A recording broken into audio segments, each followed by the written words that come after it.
everyone, for today's video, for today's video, gagawa tayo ng bread. Yung tough. Hindi ko alam kung napapronounce ko ng correctly, pero gagawa tayo ng bread. First time kong gumawa ng bread. So, let's see kung anong kakalabasan. So, let's go. So, meron ako ditong malaking bowl kung saan ko ihalo yung harina. So,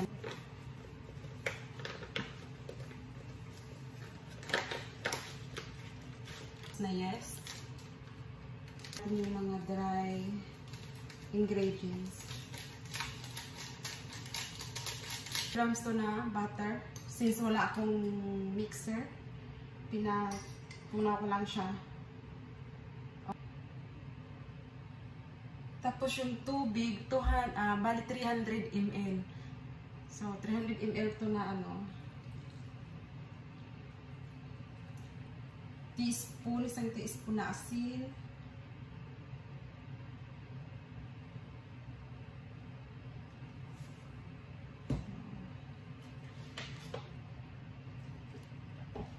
After natin pagbikos, hindi naman. See you later. So, ayan na.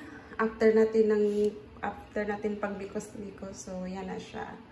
Okay na yung consistency niya. So, patubuin lang natin siya. And then, kabira natin ng tela na hindi naman basa. Medyo basa siya na talaga. Para moisturize siya. So, ilagay natin, set aside natin siya. And then, set aside natin siya ng 1 hour. So, see you later. So, yan guys. After ko 1 hour na pag-set aside. So, ayan na siya. Pinorm ko lang siya ng ganyan. Pasensya na hindi ko na-videohan kung paano ko siya na-form. Akala ko kasi naka-on yung video ko. Pero hindi pa pala. So, ganyan niya yung form, niya. Yan.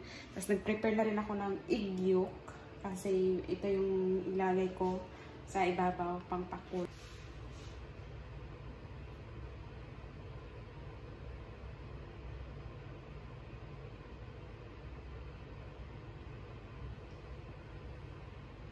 So, haba ako nagagawa ginaganito ko siya, yung oven, pinainit ko na siya para paglagay ko sa oven, mainit na siya. So, luto na lang for mainit na yung oven. So, pinainit ko na para pag ready na nito, ilalagay ko na, mainit na yung oven.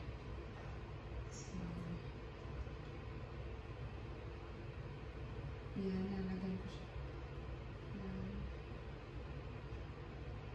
Kasi wala pa tayong mga kagamitan. Dapat may brush to. Yung parang sa paintbrush. Yung parang sa paintbrush. So, wala pa tayong mga kagamitan. First time kong gumawa. So, try lang natin. Sinong mahilig sa tinapay dyan? Kaya, gawa na lang tayo.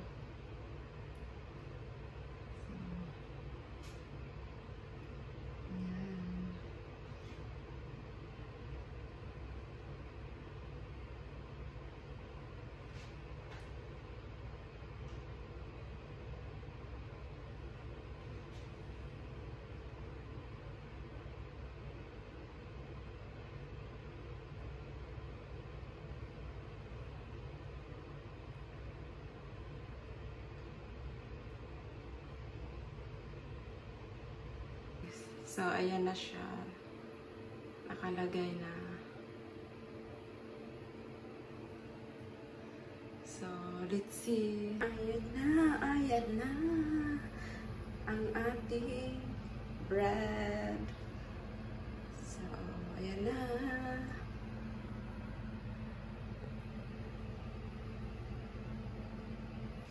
Tikimantan.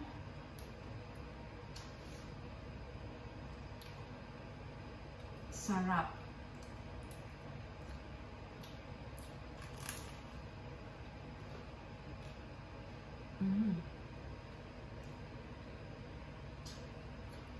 Not bad for the first time, ha?